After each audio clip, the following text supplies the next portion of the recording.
सम्पूर्णमा good evening मेरा फेसबुकका para साथीभाइ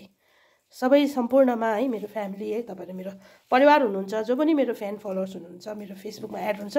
सबैलाई म परिवार नै मान्छु है तपाईहरु सम्पूर्णमा है किनभने जस्तो पनि दुःख सुख छ तपाईहरुसँगै म शेयर गर्छु जहिले पनि हैन सो त्यसैकारण आज पनि म तपाईहरुलाई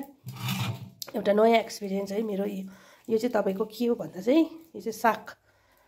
एक्चुअली मा चाहिँ यो चाहिँ मैले चाहिँ एकजनाले मैले चाहिँ यहाँ सुने है यसको चाहिँ नाम चाहिँ बोके साग भन्दो रहेछ है गनाउँदो रहेछ अलिकति बोके साग भनेको सुने अब एक्चुअली मा यसको नाम चाहिँ अब के हो मलाई पनि थाहा छैन मेरो फर्स्ट एक्सपिरियन्स है अब म चाहिँ यसरी काटेर अल्छाउँछु एकताल बफाउँछु है ढुक्कै पानीमा भनेर सोचेको छु है किनभने चाहिँ अब कतिले चाहिँ यो नबफाउँदा पनि हुन्छ भन्दै थिएन तर म चाहिँ बफाउँछु भनेर सोचेँ है किनभने अलिकति गनाउँदो रहेछ हैन अब अलिकति लुलो हुन्छ होला मिठो हुन्छ नि त भनेर चाहिँ सोचेँ मेरो उयसमा हैन अब यतिकै पकाउँदा पनि हुन्छ होला लुलो चाहिँ लुलै छ तर साथीहरु अब तपाईहरुको भाषामा के भन्छ हैन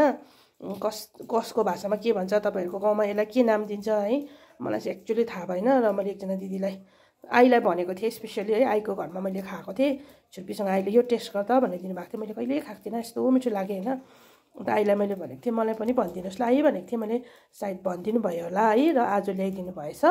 बिहान है अन्त अनि चाहिँ एकजना दिदीले ल्याइदिनु भएछ है अन्त अनि मैले चाहिँ सोचेँ अब म पकाउँछु भनेर है र म साथीभाइ हो म अब पकाएर तपाईलाई आएर खाएर पनि देखाउँछु लस कस्तो हुन्छ हेर्नुहोस् यसको नाम चाहिँ अब मैले चाहिँ बोके साग भनेको सुने अब हुनु चाहिँ यो चाहिँ पोजिटिभली है अब हुनु चाहिँ त्यस्तो नराम्रो चाहिँ भनेको हैन मैले जे सुने मैले त्यही भनेको हो हैन साथीहरु हामी सबैले पोजिटिभली हौं हैन र योलाई चाहिँ तपाईहरुको गाउँतिर चाहिँ के भन्छ हैन मैले बा रङ भने कि सबैजना तपाईले कमेन्टमा लेखिदिनु होस् होला है हेर्दै गर्नुस् म अहिले पकाउँछु अनि तपाईहरुलाई देखाउँछु ल थ्यांक यू सो गाइजहरु म चाहिँ यसरी यसलाई चाहिँ यसरी उयो गर्दै है बफाउँदै चाहिँ पानीमा एक लागि अलिक लुलो होस् भनेर यतिको बफाए है अब यसलाई म तपाईको तार्छु है यसलाई म सब्जी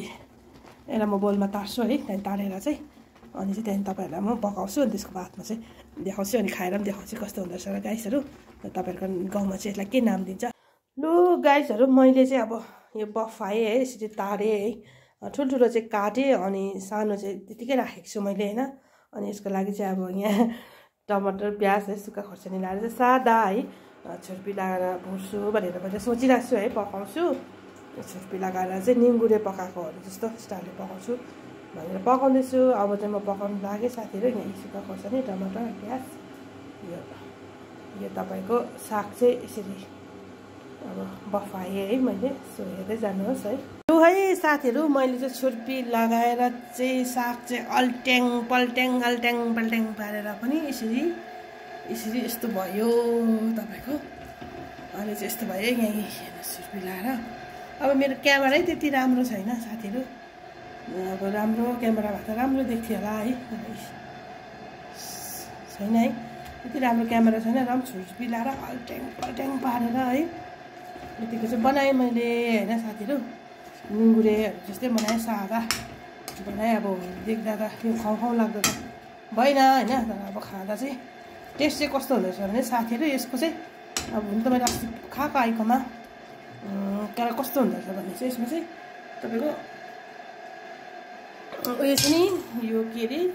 मतलब पकाउँदा त्यसको सेन्ट नै अर्कै भएर जान्दो रहेछ साथीहरु सो अहिले म खाएर पनि देखाउँछु ल तपाईहरुलाई अब भने चाहिँ फाइनली मैले यो साग पकाइसके है बोके साग अब मलाई यस्तै सुने है मैले अब नराम्रो अनुहार सब्जी दिन होला है किन मैले यही सुने मैले भने हैन सो अब फाइनली पाक्यो हैन साग र निङ्गुरे साग र छुर्पी निङ्गुरे र छुर्पी त्यति बेला आलु अनि अन्डाको सुप किनभने दाल खाँदा वक्कै भयो हैन अनि चाहिँ अब यो चाहिँ मैले खाँदैछु मेरो चाहिँ खाना भन्दा पनि बेसी ग्रीन भेजिटेबल हुन्छ हैन किनकि अब सब्जीहरु चाहिँ खानु राम्रो नि त हैन मेरो अलिकति त्यसै पनि सुगर लेभल अलिक बेसी छ सब्जी बेसी खानु भनेको छ मलाई हैन अन्त चाहिँ खाएको है साथीहरु जम्मै हुन्छ है यो चाहिँ अघि कस्तो बनाउँदै थियो खाँदाखेरि कस्तो मिठो साग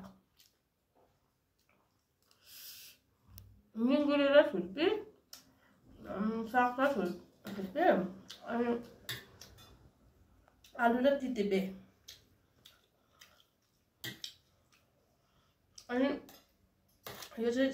कति तपाईँले खाएको देखाउँछ भन्नुहुन्छ होला, तर मलाई यो युनिक लागेर देखाएको है। अनुहार चाहिँ नसम्झिदिनुहोस् होला किनभने यो साग चाहिँ मलाई अब युनिक लाग्यो नि त। मैले लाइफमा खाएको थिइनँ, अब आफै बनाएर त होइन, अनि देखाएको साथीहरू। तपाईँहरूले पनि यो साग खानुहोस् होला, मिठो हुँदो रहेछ। अनि जसलाई पनि खाना रुच्दैन है, तपाईँहरू अवश्य पनि खाना खानु होला है। हामी मोटो हुँदा पनि हेल्दी छौँ भने रुच्दो चाहिँ खाना चाहिँ खानुपर्छ साथीहरू, स्पेसली राइस है, रोटी के है, वाइहरू कचर पचर भन्दा पनि माम चाहिँ खानुपर्छ साथीहरू। So by by, good night सबैजनालाई।